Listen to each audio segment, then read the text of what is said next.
ஓம் நம சிவாய. நேயர்கள் அனைவருக்கும் வணக்கம். இன்னைக்கு நம்ம பார்க்க போகிறது 2026 பிப்ரவரி மாத ராசி பலன்கள். பிப்ரவரி மாதத்தில் முதல் தேதியில் கிரகநிலைகள் எப்படியெல்லாம் இருக்கும் என்பதை முதலில் பார்த்துவிட்டு அதன் பிறகு ராசிக்குள் செல்லலாம். மேசம் மற்றும் ரிஷப ராசியில் எந்த கிரகமும் இந்த மாதத்தில் இருக்காது. மிதுனத்தில் குரு இருக்கும். குரு வக்ர நிலையில்தான் இருக்கும் இந்த மாதம் முழுவதும். அடுத்து கடகத்தில் சந்திரன் ஆட்சி பலமாக மாத ஆரம்பத்தில் இருக்கும். சிம்மத்தில் கேது இருக்குது. கன்னி, துலாம், விருச்சகம் மற்றும் தனுசு ராசியில் எந்த கிரகமும் கிடையாது.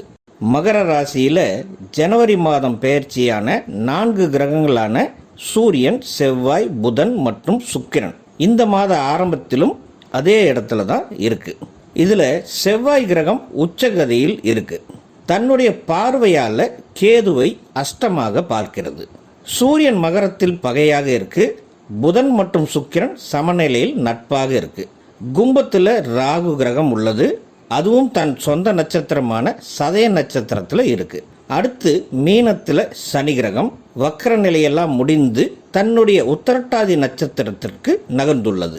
பிப்ரவரி மாதத்தில் 4ஆம் தேதி புதன் கும்ப ராசிக்கு நகரும். அடுத்து 6ஆம் தேதி வாக்கில் சுக்கிரனும் கும்பராசிக்குள்ளே போகும். சரியாக 13ஆம் தேதி சூரியனும் கும்பராசிக்குள்ளே நுழையுது. 17ஆம் தேதி சூரியன் ராகுவுக்கு பக்கத்தில் செல்வதால் அன்று இந்த வருடத்தோட முதல் சூரிய கிரகணம் ஏற்படும். அதோட சரியாக 23ஆம் தேதியில் உச்ச நிலையில் இருந்த செவ்வாய் கும்பத்திற்கு பயிற்சி ஆகுது.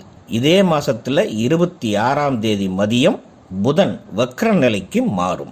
இதில் பாசிட்டிவான விஷயம் என்னவென்றால் 13ஆம் தேதிக்கு பிறகு 3 கிரகமும் கும்பத்திற்கு போன பிறகு குருவுடைய பார்வை கும்பத்தின் மீது விழுவதால் ராகு கிரகம் அங்கே இருந்தால் கூட சுபத்துவமாகவே இருக்கும். சரியில்லாத ஒரு விஷயம் என்னவென்றால் மகர ராசியில் இருக்கும் போதும் சரி, கும்பராசிக்கு பயிற்சியான பிறகும் சரி, செவ்வாயின் பார்வை கேது மீது விழுவதால் பல ராசிக்காரர்களுக்கு அது பிரச்சனையை கொடுக்கும். விசாக நட்சத்திரம் 4ஆம் பாதமும் அனுசம் 4 பாதங்களும் கேட்டை 4 பாதங்களும் கொண்ட விருச்சக ராசி அன்பர்களுக்கு உங்கள் ராசிநாதன் செவ்வாய் பிப்ரவரி மாதம் 23ஆம் தேதி வரையில் மகர ராசியில் உச்சகதியில் தான் இருப்பார். இருந்தாலும் குரு 8ஆம் வீட்டில் இருப்பது ஒரு பின்னடைவையும் காட்டுகிறது.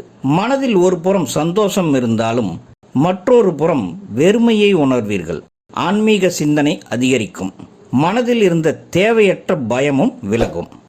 மாத ஆரம்பத்தில் அலைச்சல்கள் கொஞ்சம் அதிகமாகவே இருக்கும். அதனால் உடல் சோர்வு, முதுகுவலி அல்லது வாயு தொல்லைகள் ஏற்படலாம். கவனம் தேவை. வேலையில் இருப்பவர்களுக்கு உங்கள் உழைப்புக்கேற்ற அங்கீகாரம் கிடைக்க கொஞ்சம் தாமதம் ஏற்படலாம். வேலை செய்யும் இடத்தில் மேலதிகாரிகளிடம் வாக்குவாதங்கள் வரலாம். கவனம் தேவை. சிலருக்கு எதிர்பாராத இடம் மாற்றம் கிடைக்க வாய்ப்புள்ளது. இந்த மாதத்தில் வேலையில் இருப்பவர்களுக்கு கொஞ்சம் கவனமாக இருக்க வேண்டிய மாதமாகும். தொழில் மற்றும் வியாபாரம் செய்பவர்களுக்கு பெரிய முதலீடுகளை இந்த மாதம் தவிர்ப்பது நல்லதாகும். பிஸ்னஸ் பார்ட்னர்ஸ் கிட்ட வெளிப்படையாக இருப்பது நன்மையை தரும். பணவரவு சீராக இருந்தாலும் சேமிப்பது கடினமாக இருக்கும். அஷ்டம குருவால் சுபவிரயங்கள் அல்லது மருத்துவ செலவுகளும் ஏற்படலாம். அதனால் கையிருப்பு பணம் குறைய வாய்ப்புள்ளது.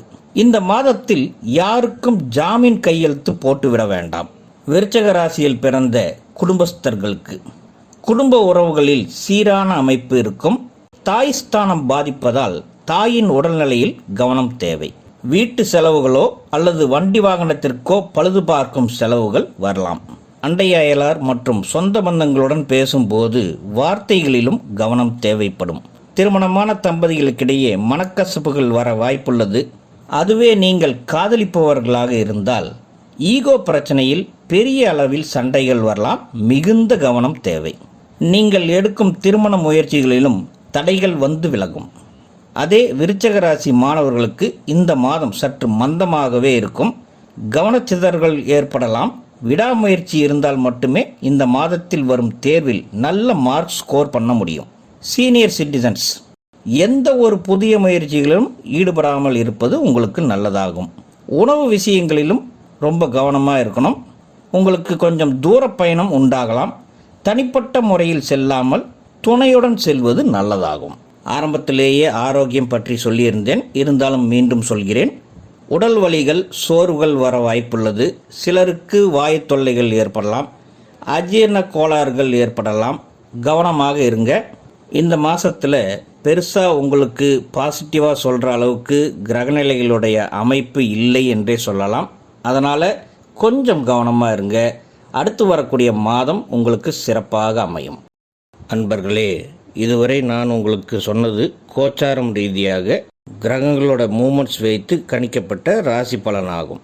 உங்கள் ஜாதகத்தில் லக்னம் ஒரு இடத்துலையும் ராசி இன்னொரு இடத்துலையும் வருகிறது என்றால் நீங்கள் ரெண்டையும் கம்பேர் பண்ணி தான் பலன் எடுத்துக்கணும். ஃபார் எக்ஸாம்பிள், நீங்கள் ரிஷப ராசியாக இருந்து கும்ப லக்னமாக இருந்தால் அந்த 2 ராசிகளுக்கான பலன்களையும் எடுத்து சேர்த்து வைத்து தான் ஒரு முடிவுக்கு வரணும். அது மட்டும் இல்லாமல் நான் இப்போ சொன்னது கோச்சாரம் ரீதியான பலன்கள் தான். உங்களுடைய தனிப்பட்ட ஜாதகத்தையும் அதில் நடக்கக்கூடிய தசாபுத்திகளையும் நீங்கள் கொஞ்சம் தெரிந்து வைத்து கொண்டிருந்தால் அது வைத்து கம்பேர் பண்ணி பார்த்து உங்களுடைய தனிப்பட்ட பலன்களை தெரிந்து கொள்ளலாம். நேயர்களே, அலர்மகள் அஸ்ட்ரோ சேனலை முதல் முறையாக பார்ப்பவர்களாக இருந்தால் சப்ஸ்கிரைப் பண்ணிக்கோங்க, லைக் பண்ணுங்கள், உங்களுடைய ஃப்ரெண்ட்ஸுக்கு ஷேர் பண்ணுங்கள். உங்களுடைய மேலான கருத்துக்களை கமெண்ட்ஸில் பதிவிடுங்க. உங்கள் தனிப்பட்ட ஜாதகத்தை பார்க்க வேண்டுமெனில் கீழே தெரியும் எங்களுடைய நம்பருக்கு வாட்ஸ்அப் மூலமாக மெசேஜ் பண்ணுங்கள். நன்றி. வாழ்க வளமுடன். ஓம் நம சிவாய.